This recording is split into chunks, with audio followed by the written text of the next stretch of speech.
Retomamos entonces. Muchas gracias por la paciencia. ¿No? Pues como si estuviese preparado, ¿no?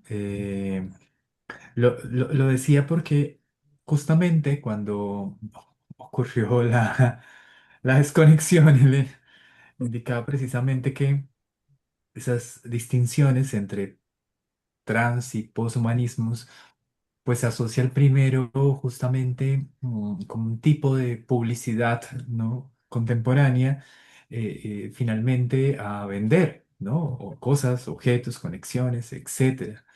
Claro, este tipo de recursos como que nos permite justamente esas conexiones y el hecho mismo, por ejemplo, de que el texto sea o esté en un formato digital, pues facilita desde luego su distribución. Sin embargo, pues, como decía Alfredo, pues esto tiene una doble incomodidad, ¿no? Primero, porque pensamos que el mundo es, en estos criterios de globalización, un ámbito notablemente homogéneo, es decir, que en todos lados tenemos el mismo suministro en las distintas formas de redes, empezando por la energía eléctrica hasta las de las telecomunicaciones. Y desde luego eso, pues no resulta cierto y entonces lo que habría que seguramente tener en cuenta, digamos, en primer lugar, es que creo que no solo el grupo en sí mismo, sino los textos, pues corresponden a esas condiciones, además materiales, de las que estamos muy próximos. El mío, por ejemplo, pues no puede ser, digamos, otra cosa diferente a mm, asociarse, digamos, políticamente al lugar en donde habito y habitamos, es decir, un lugar de plantaciones. Claro, como dice Gnil inicialmente, en el texto, pues hay diferentes tierras, ¿no? Diferentes condiciones de suelos y formas de productividad o no. Pero esa relación ¿no? con ese entorno pues hace que justamente implique un segundo elemento y es que los humanismos, que ahora decía Alfredo, es pues, un poco uno de esos lugares en el que intentamos es llamarlo crítico, aunque eso podría ser extraño o contradictorio. Lo que finalmente apuesta en ese criterio no, es a construirlo a través de diálogos, es decir, no hay una dependencia en términos de un tipo de intelectualismo ¿no? Colonial, sino lo que se pretende es encontrar justamente esos puentes a través de lecturas que ya hemos hecho, ¿no? Individual y colectivamente, pero también de las que conocemos y tenemos cerca. Así como decía un poco el origen del texto en este caso, decía, pues bueno, podría hablar de muchos asuntos, ¿no? Asociadas, empezando por el hecho de utilizar el término tecnología en singular, como le encanta, digamos, a las versiones Silicon Valley, ¿no? Es decir, como si solo hubiese una. En realidad hay muchas tecnologías que se dispersan desde hace décadas en diferentes lugares del mundo con diferentes intereses, ¿no? Ujú. Tanto que llegan a los espacios universitarios y es un poco esa idea de tecnopolíticas, ¿no? Porque terminamos enseñándolas y enseñamos no solo unas formas que decía Alfredo, o sea, unas formas de aprender, sino desde luego utilizamos unas formas de enseñar determinadas. Pero no solamente pasa en los campos que seguramente nos congregan acá, pasan fundamentalmente en otros ámbitos, en donde a veces este tipo de discusiones, o muchas de las veces, ni siquiera aparecen. Entonces, claro, esta relación con las localidades implica que uno se interrogue y bueno, y todas esas discusiones que se vienen dando a propósito de cómo pensar desde el sujeto hasta el humanismo, de cómo pensar las relaciones con las tecnologías y otras especies, eh, cómo terminan afectando, digamos, nuestras concepciones, pero también cómo hay una cantidad de personas que ya han dicho cosas antes, ¿no? Yo continuamente, pues en el texto está la referencia de Kush y otros autores, pero constantemente indico a propósito de esto de las plantas como la literatura, pero no solamente como un campo de referencia poética, sino de denuncia, por ejemplo, que como ha resultado en América Latina y en otros lugares del mundo, pues es fundamental, porque desde hace por lo menos un siglo, para referirme, por ejemplo, al caso de la vorágine, José Estacio Rivera, hay estas reflexiones casi en lo que hoy llamaríamos multiespecie, ¿no? Sin que exista ese término en ese entonces ni nada de eso. Pero esa preocupación por las plantas, por los animales no humanos, por los minerales, por la explotación, ¿no? De las personas en ese momento en las caucherías, pero hoy perfectamente en la Amazonía y en la Orinoquía estarían otras formas de extractivismo, ¿no? Legales e ilegales. Entonces, pues claro que nos interpelan todos esos antecedentes. Y eso nos conduce, digamos, al siguiente elemento que quiero referir, y es el hecho de cómo esas reflexiones respecto de robots o máquinas o, insisto, otras un tipo de tecnodiversidades, también nos llama a reflexiones también del orden teórico. Durante mucho tiempo, ¿no? Creo, y todavía en algunos casos se sigue enseñando y aprendiendo que esas discusiones teóricas son parte de otros escenarios, pero además que cómo advertiríamos justamente ser capaces de al menos controvertir asuntos o campos como la ontología, ¿no? Ni más faltaba, ¿no? Ya la, la, los autores ya parecen haberlo hecho todo, pero cuando las comunidades merindias o los campesinos o los habitantes de suburbios urbanos configuran las maneras de existir a propósito de otras formas mucho menos abstractas y metafísicas como las del como las del ser, y se expresan en otras formas del estar, pues seguramente tienen para con nosotras y nosotros implicaciones de esas reflexiones que, no, insisto, no es que no existan, pero no siempre hacemos porque parece que no creemos que eso a veces pudiera hacerse.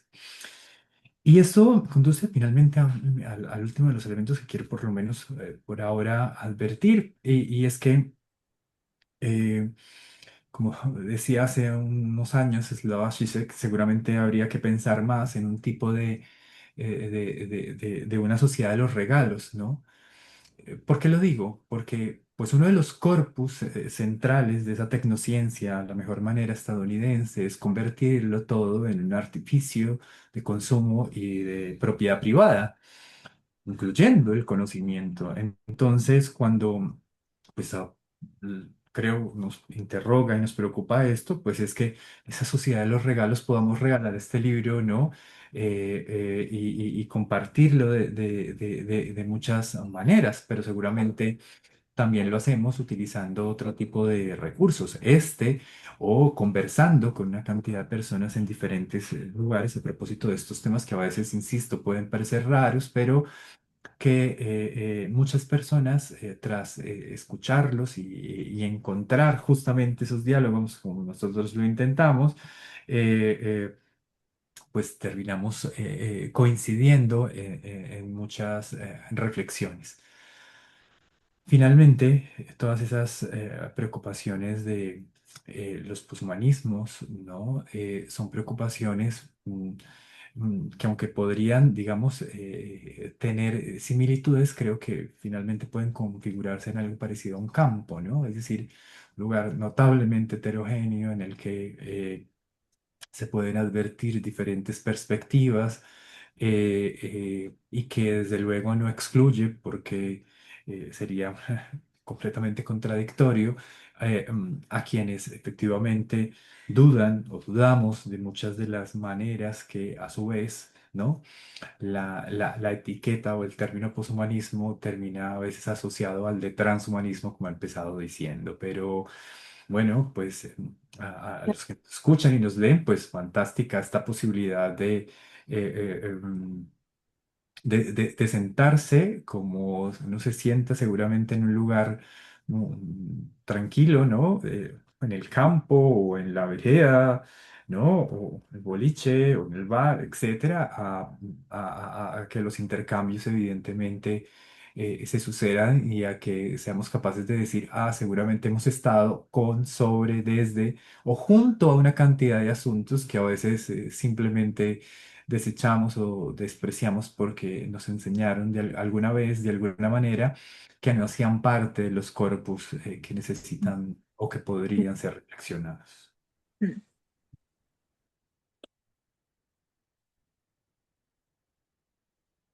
Muchas gracias, Félix. Está por ahí Jonathan, ¿no?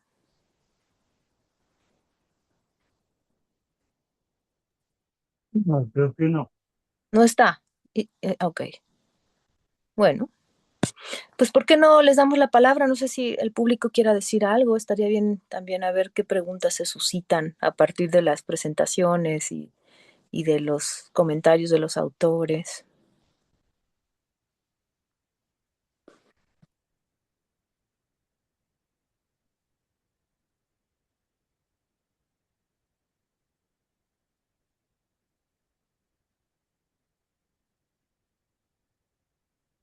Oye, yo podría agregar algo mientras van preparando las preguntas.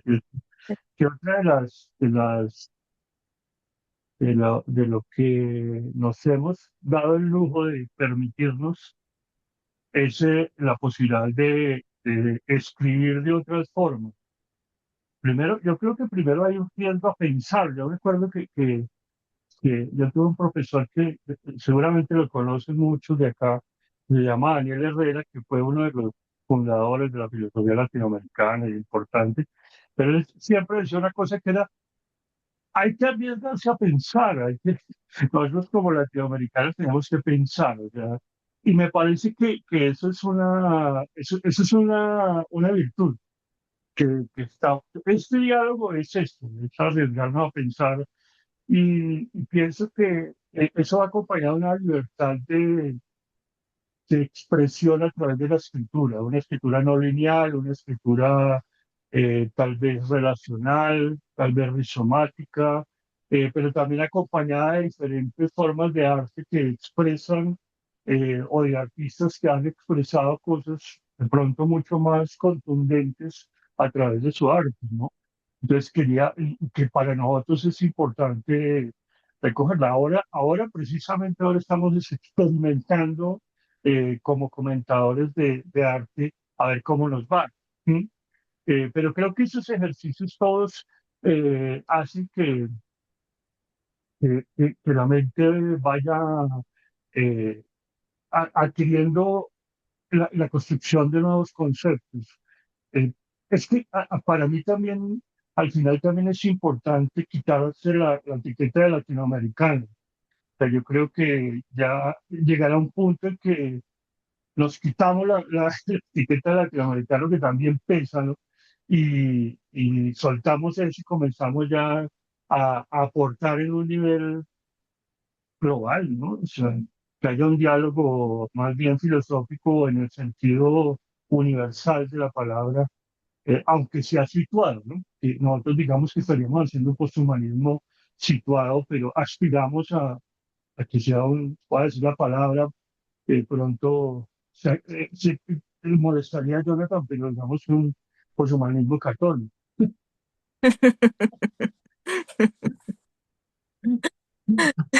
Gracias. No, a mí lo que se me ocurre a partir de lo que dicen, y un poco para ligarlo también a nuestra práctica, que bueno, pues es de psicoanálisis, no quiero con eso nada más reducirlo a eso, ¿no? Pero un poco porque creo que uno de los problemas con los que creo que nos estamos enfrentando es con justo el uso de los celulares y de las inteligencias artificiales. He recibido gente que dice que tiene su coach, ¿no? Psicológico, su terapeuta, no sé ni cómo llamarle, ¿no? Pero vamos, están sucediendo esas cosas, ¿no? Y creo que, bueno, la mayoría estoy casi segura que dirán que, bueno, pues que eso no es ningún análisis y que no hay ni siquiera que considerarlo, y estoy de acuerdo, pero, pero el fenómeno está sucediendo, ¿no? Digamos, o sea, está aconteciendo eso, me parece que hay que, quizás desde una perspectiva más poshumanista, como, como pensar en esa situación, ¿no? Como, digamos, como problematizar esa cuestión y ver a dónde nos lleva eso, ¿no? No sé qué piensan, a lo mejor eso es un punto a discutir. ¿Puedo agregar algo? Sí, Sí, gracias. Es que ahorita que estaban tocando el tema de la escritura y como de esta extrapolación que parece que los textos todo el tiempo están invitándonos a producir, ¿no? Que también creo que es un punto de encuentro muy interesante con el psicoanálisis en la medida que plantea como ese espacio de invención y de escritura. A mí me hace pensar mucho en el texto tan bonito de Prometheus as Performer, Prometeo como performer, que es de Hassan, si no mal recuerdo, donde, bueno, es un texto muy lindo que él va diciendo que hay distintos tipos de textos, ¿no? O sea, como el metatexto y está por ahí el heterotexto y entonces a mí me parece que este libro que tenemos de las exploraciones poshumanas con este equipo tan querido rompe con el heterotexto, ¿no? O sea, realmente sí busca de una manera como muy comprometida atinar a que la escritura sea compartida, sea colectiva y bueno, también a mí, o sea, sin conocer el texto del Prometheus, antes de conocerlo, quiero decir, tenía como esta alegoría del robo, ¿no? O sea, del robo del conocimiento, del hurto, de lo que es, vamos a reagenciar para poder nosotros producir algo, ¿no? Pues entonces creo que eso es algo que me quedó mucho de haberles leído. Sí quedé muy, muy fascinada. Les invitaría a que quienes no lo conocen, pues eso, lo exploren, se pueda degustar las películas. También hay un montón de películas ahí citadas que luego no da la vida para ir revisando una por una, y pues ir tomando lo que resuenen, como dicen las astrólogas. Este, y como dijo también mi compañera Vicky, ¿no? O sea, que dice, bueno, hay que ir ahí resonando y seguir tejiendo. Muchas Una gracias, Lucía. yo estoy aquí, terminé. Una de los nacimientos del poshumanismo fue precisamente el texto de Hassan, que te lo tengo que contar porque eso fue un descubrimiento que hicimos muy importante entre nosotros y que pues, ella tampoco lo sabía. Entonces, esa es una parte latinoamericana. Ese, que ese texto no hace una discusión de lo que significaba el performance como expresión artística en el contexto europeo y norteamericano. Eh, se cuestionaba si el performance era arte o no. O sea, a mí personalmente me llamó mucho la atención porque hoy en día el performance es la forma de hacer arte casi, ¿no? Y en ese momento se cuestionaba si era teatro, si era rito, un poco muy asociado con el teatro de la crueldad, ¿no? Se pensaba que era una forma de teatro de la crueldad, de Antonin Artaud, eh, pero ahí nace el posthumanismo, porque Hazard lo que hace es decir, viene otra época. O sea, se estaba discutiendo un poco la posmodernidad ahí con Lyotard lo que me maravilló también es que en ese congreso estaban los grandes artistas del momento. Estaba John Cage con su movimiento Fluxus y todo el cambio del sonido, ¿no? Entonces, a mí me parece que es maravilloso pensar que uno de los orígenes de este cuestionamiento filosófico es el mismo arte. O sea, porque el arte comienza a tener unos principios de conocimiento muy importantes.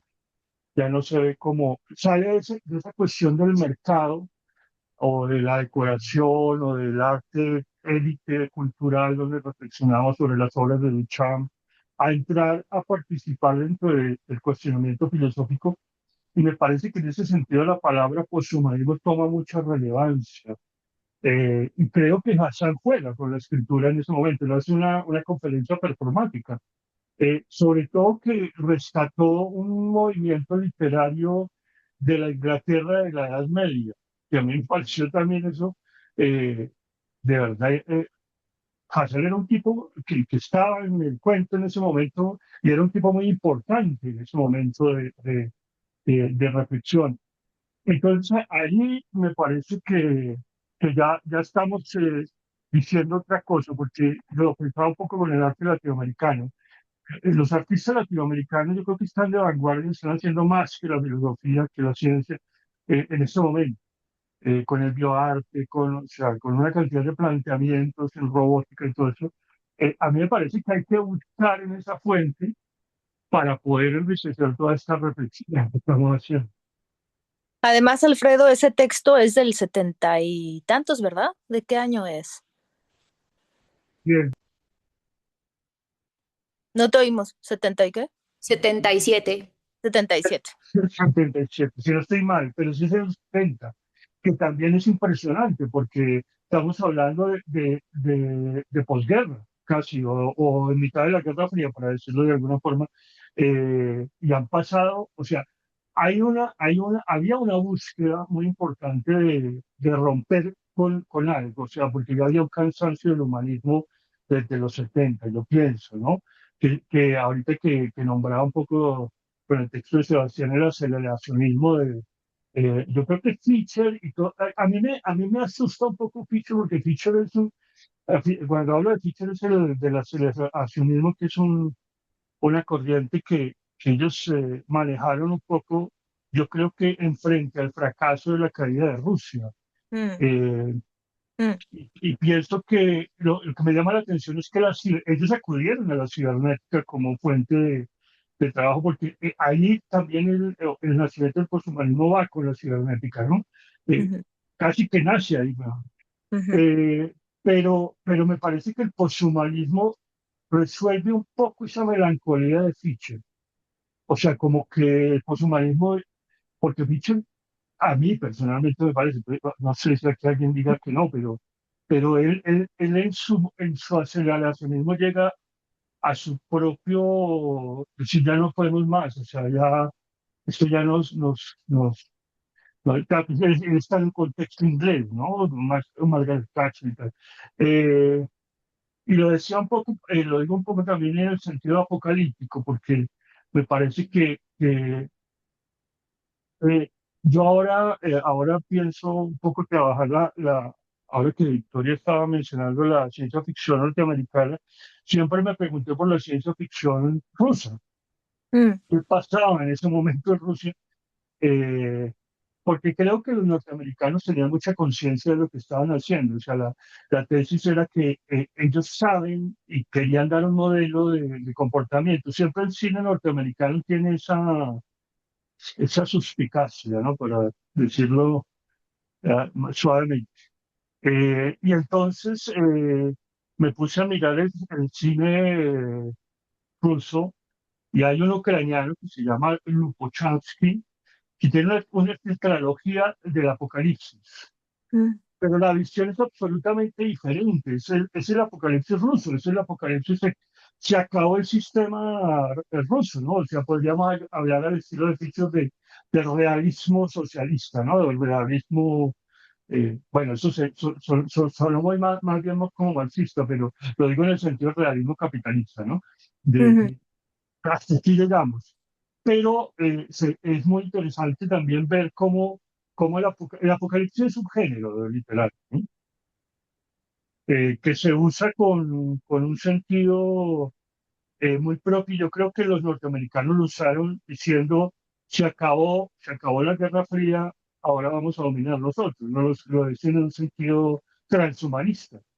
Eh, y en la apocalíptica rusa hay una sensación de ahogo, siempre hay una sensación de ahogo, de claustrofobia. Las películas son muy eh, como que se acabó el mundo, pero quedamos encerrados, ¿no? Una cosa así. No, Mm, lo decía un poco para mostrar esa sensación de cómo cómo la corriente poshumanista siempre ha sido una intención a partir desde el 70 más o menos a hoy, en romper con algo que se vuelve una cadena, ¿no? Ujú. Para el pensamiento. Ah, ah, Félix, sí. Te doy la palabra a Sebastián. No, pero estaba, no sé, ¿estaba Félix o Sebastián? No sé.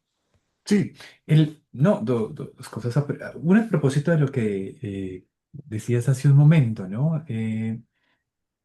Creo que estos asuntos asociados a las transformaciones de varias formas de tecnologías, con énfasis, digamos, en la informática, desde luego tiene implicaciones en lo que pasa con cada uno de nosotros, ¿no? Es decir, Ujú, lo que tú verías, seguramente la práctica psicoanalítica, pues, pues seguramente no tiene igual, pero tiene similitudes con lo que hay que, las personas tendrán que experimentar. Yo quiero decirlo y espero un poco la condición de contexto para que no se vea inadecuado, y es que hoy la transformación corpórea a propósito y a partir de la estandarización de las pantallas, lo que digamos Gia Tolentino ha llamado un aplanamiento racial con unos énfasis específicos, pues claro que tiene unas implicaciones respecto de la salud mental y desde luego en general, ¿no? De los individuos, tanto que presiona el hecho de transformación corporal a como de lugar. Pero pero eso, ¿qué hace, no? Cuando el individuo no cuenta con los recursos para que esa transformación física se suceda o cuando su dispositivo no es lo suficientemente efectivo para que las aplicaciones funcionen como se quisiera. ujú, Entonces, pues no es de extrañar que alguien dedicado a la peluquería, además, continuamente esté diciendo que cada vez le llegan más personas buscando querer ser como el de la fotografía, aunque sea notablemente improbable por sus rasgos y, ¿no?, sus condiciones asociadas desde su cabello en general, pero pues claro que tiene unas implicaciones notablemente poderosas, porque entonces esas condiciones de personalidad, identidad, etcétera, pues cómo se ponen en juego, ¿no? De manera particularmente constante. ujú, Y se hace pues desde la forma más sencilla de una filtro que puede estar en Instagram hasta las formas un poco más sofisticadas, dependiendo de la aplicación que uses o el objetivo que quieras desarrollar respecto de los cuerpos que tienes a disposición. Además ¿no?, con énfasis, y es que eso también pues termina presionando la transformación de paradigmas en otros campos, ¿no? Es decir, seguramente no. Es mucho más rentable en ciertos ámbitos de la medicina esto de la comillas estética que seguramente estar atento a alguien que padece algo en un servicio de urgencias. ¿No? ¿Para qué preocuparse por ese que está ahí moribundo si finalmente el otro termina ofreciendo más recursos? Entonces, la coparticipación de los fenómenos eh, tienen poderosas y notables implicaciones que creo, digamos, en estos lugares, mundo, nos implican estudiar, yo pensaría que con urgencia, porque así como se usa el Internet para una cantidad de otras cosas, pues lo que pasa con los más jóvenes, y yo finalmente diría esto, ¿no? No solamente con los más jóvenes. Creo que y ahora con esa, digamos, con esa ampliación de referencias a propósito de prohibiciones o restricciones respecto de uso de redes y demás en diferentes lugares del mundo, habitualmente está insistido en infantes y adolescentes y seguramente seguramente no tiene muchas razones, ¿no? Y hay mucha evidencia de este caso. Sin embargo, las personas mayores más mayores, ¿no? Nosotros que no crecimos teniendo esos recursos, pero que ahora los tenemos, pues hay una cantidad de justamente esas contradicciones. Y ahora que Mauricio decía a propósito de lo sagrado y lo profano, lo digo por esto. Tú misma referiste cómo hay, pues evidentemente esta gente ¿no? Por ejemplo, en Silicon Valley, empezando por Ray Kurzweil, etcétera, pues gente que evidentemente no cree en estas cosas del cristianismo en general, ¿no? Es decir, que eso existiría. Entonces, pero sí desarrollan todos los recursos para que las personas envíen videos, mensajes asociados a sus propias creencias, ¿no? Es un juego contradictorio, ¿no? Pero muy habitual en los oxímoron de los mercados, en donde pues no me importa que termines pensando y sintiendo, yo te lo facilito para que juegues, ¿no? Y me ofrezcas todos tus datos a cambio de que puedas trasladar el video. Pero esas personas mayores que utilizan los recursos de una manera distinta, digamos, ¿no? Pues no entran habitualmente en este tipo de reflexiones y están asociadas no solo a la soledad, ¿no?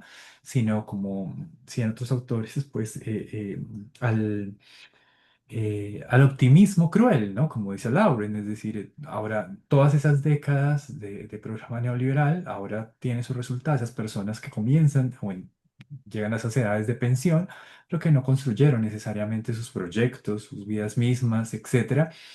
Ahora, ¿qué hacen, no? Enviar largos mensajes como podcast en WhatsApp o compartir ampliamente en grupos algún asunto de una creencia determinada, etcétera, pues más que un juicio respecto de ella, seguramente habría que echarle el ojo, ¿no? Atender mucho más porque todas sus angustias, ¿no? Y sus tristezas, pues paradójicamente aparecen ser resueltas con algo que a su vez las genera, ¿no? Ujú, ujú, Creo que hay un componente, insisto, como decías, muy, muy importante para hacerlo desde estas latitudes. ujú, ujú. Sí, seguro, seguro, seguro. No sé si alguien más quiera decir algo.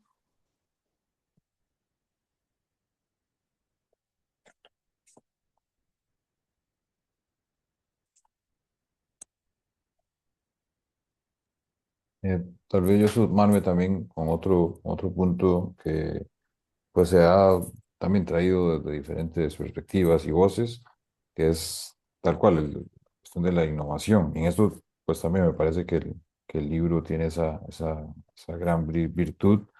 Y al respecto, bueno, lo traía Sebastián, también de alguna manera Mauricio, por aquí apunté, algo así, no sé si lo apunté tan textual, pero la innovación no termina de deshacerse de la ortodoxia. Pues muy fuerte, ¿no? Y eso creo que no tiene que ver solo en un sentido, digamos, global o tecnológico y demás. Es algo que también desde la práctica analítica nos confronta muchísimo, ¿no? Esta cuestión de la repetición, de eso que no se deja de hacer o de traer o de actuar, que está pues bastante presente. Y en algún sentido, aquí pues me atrevería también a propósito de lo que mencionaba Alfredo, me aviento, me atrevo a decir que es algo bastante sintomático que se escucha en los consultorios y se ve en los noticieros o en las redes sociales o en diferentes plataformas. Está muy en lo, digamos, no me gusta mucho el término, pero digamos en lo individual particular, pero también en lo global no sé, como toda una serie de problemáticas donde sí, no es solo la innovación, esto de la búsqueda de lo nuevo como una cuestión de venta y tal, sino de realmente pensar o crear otras posibilidades de vida. Ahora, Mm. parafraseo un poco esta parte no sé, es más fácil acabar el mundo que cree que el fin del capitalismo. A algunas personas realmente se les hace más fácil pensar en suicidio que en una transformación de las condiciones de vida, Mm, precisamente. ujú, Entonces creo que esta cuestión de lo apocalíptico, de los finales, de qué otra vida, no solo aquí ya también no solo individual, sino social, comunitaria, colectiva, nacional, etcétera, que queramos ir ahí agregando, es realmente posible. En ujú, esto, pues claro, creo que otro punto que también celebro mucho es esta parte del arte.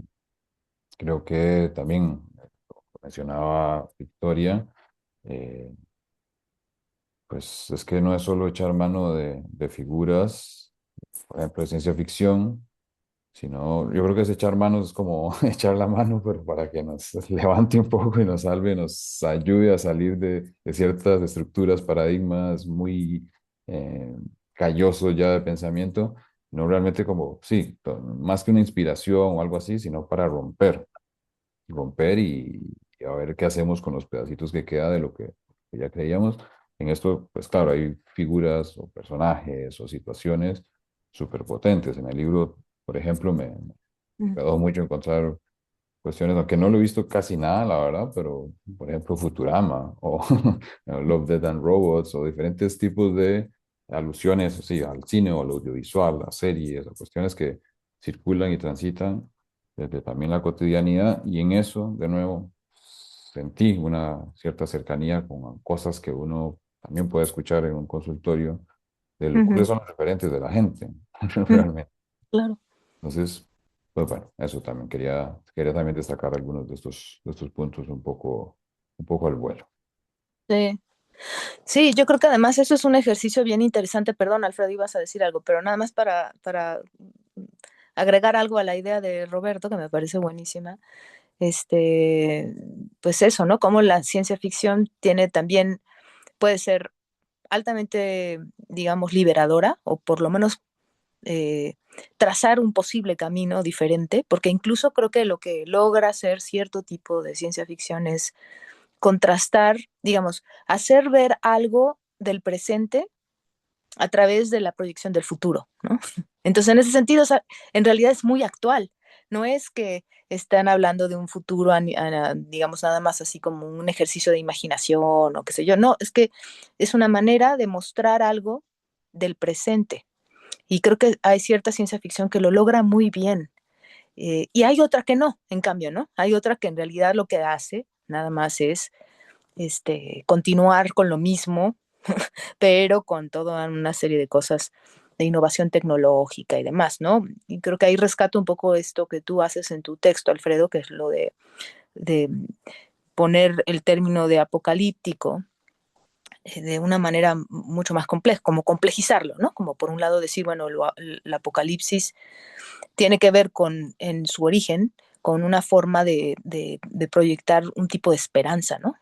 Es una forma de introducir un cierto tipo de esperanza, ¿no? Y al mismo tiempo, lo apocalíptico fue, la ciencia ficción, cierto tipo de ciencia ficción, se apropió de lo apocalíptico, ¿no?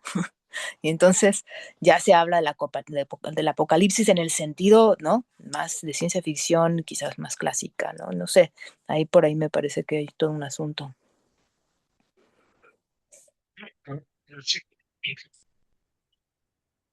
si hay tecnología, sí, escogemos escribirnos o más o- No te oímos muy No bien, se Sí, escucha. Alfredo, está como ya, entrecortado. ahora sí, ahora sí ya. Ahí a ver, sí. Ahora mejor, sí. ya, vale. Mm, Que lo que yo estaba diciendo era que hay una curaduría que se debe hacer con la cultura pop, ¿no? No todo, o sea, lo que sea más adecuado para uno poder expresar lo que uno quiere expresar en última, ¿no? Yo lo que sí estoy convencido es que Ridley Scott, James Cameron y ese grupo de artistas cinematográficos se reunieron y hablaron sobre esto. Yo creo que fue así. O sea, yo creo que Steve Jobs estuvo en esas conversaciones. mm, Es muy evidente. Es como un poco como las conversaciones que posiblemente están teniendo en este momento Mox y todos los que están trabajando en la última tecnología, ¿no? Pueden ser conversaciones de media hora, de 45 minutos, o en un café se encuentran, pero yo creo que el tema del apocalipsis estaba presente en Ridley Scott, en James Cameron. James Cameron, ahí está la anécdota que a mí me impresionó. James Cameron hizo el Terminator, pero cuando vio a alguien, él dijo, yo quiero hacer la segunda parte de alguien. Porque nosotros a veces como consumidores del cine norteamericano creemos que estas estrellas son aisladas, ¿no? Nos han colocado como unos personajes muy por los Oscars y los vuelven dioses, estrellas, pero realmente son artistas que están hablando de muchas cosas importantes. Y a mí me parece que Ridley Scott tenía una visión, o tiene una visión del futuro, eh, o sea, son muy interesantes en esa medida como artistas, ¿no? Si les quitamos toda la parte de estrellato que tienen. Y en esa medida me parece que ellos también saben que la tecnología se mide en el cine. Es decir, James Cameron es uno de los que usa la última tecnología para hacer películas. Lo mismo Ridley Scott, lo mismo Ridley Scott también innovó, por ejemplo, con El Gladiador. O sea, no, ellos son muy conscientes del momento en que están viviendo, me parece a mí, del, es como los latinoamericanos, ¿no? Los escritores latinoamericanos también, poco cuando hicimos un artículo con Félix sobre medios de comunicación y nos dimos cuenta que en la riqueza de la literatura latinoamericana estaba presente lo que nosotros hablamos. Cuando hablamos de la naturaleza, por ejemplo, poco lo mencionaba Félix con la vorágine, pero García Márquez también tiene, en México es maravilloso, cómo los escritores acuden a la fuerza de la naturaleza. Eso lo tenemos nosotros, ¿no? Es muy, muy difícil o no está en las otras culturas, ¿no? Esa lucha con la naturaleza y esa fuerza de la naturaleza. Pero yo iba a decir otra, decir otra cosa, yo puse en el chat un libro que Así. a mí me parece que les ayudaría muchísimo. Mm, Está en inglés, pero me parece que porque ayer tuvimos una discusión sobre Lacan que yo no había visto y es sobre todo en la introducción, en ese libro mencionan muchísimo a Lacan como ok. uno de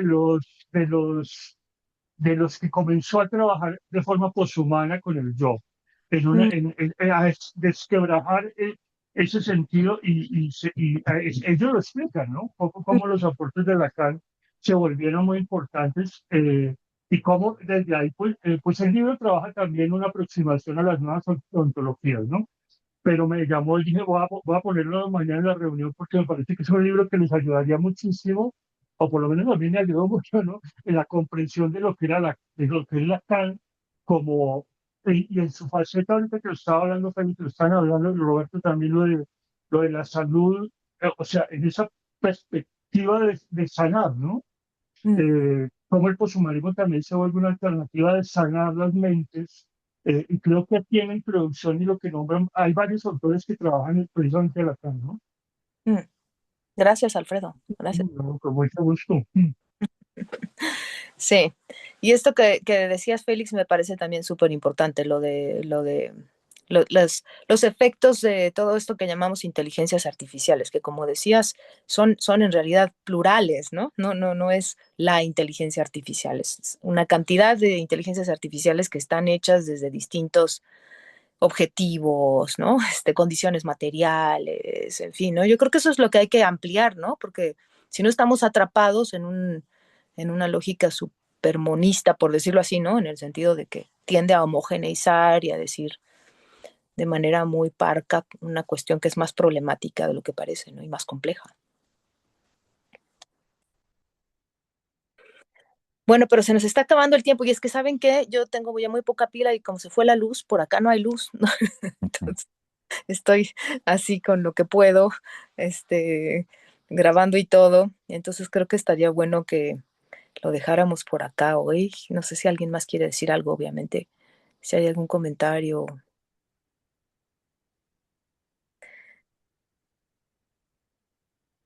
Sí, bueno, he intervenido mil veces. Es que tengo muchas ganas de hablar. Eh, no, quiero dejar esta impresión porque he estado en congresos de filosofía de la tecnología y escucho a los investigadores y a como los que están en formación, ¿no? De investigadores. Otra vez te perdimos, Alfredo. No se oye.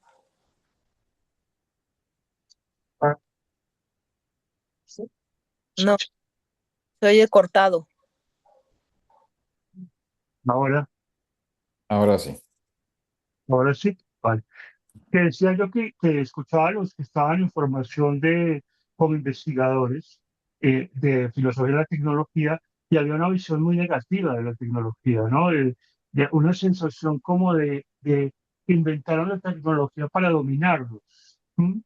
Pero yo creo que también falta mucha lectura en ese sentido, falta mucha apropiación de Mm, lo que es la tecnología, porque si no estuviera la tecnología no estaríamos haciendo esto. ujú, Sí, o sea, como que tenemos una visión muy parcializada. Yo creo que es muy como por lo que hemos sufrido como continente, mm, ¿no?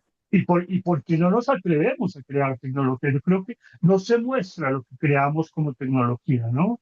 mm, O no, por ejemplo, la tecnología indígena no se muestra lo suficiente.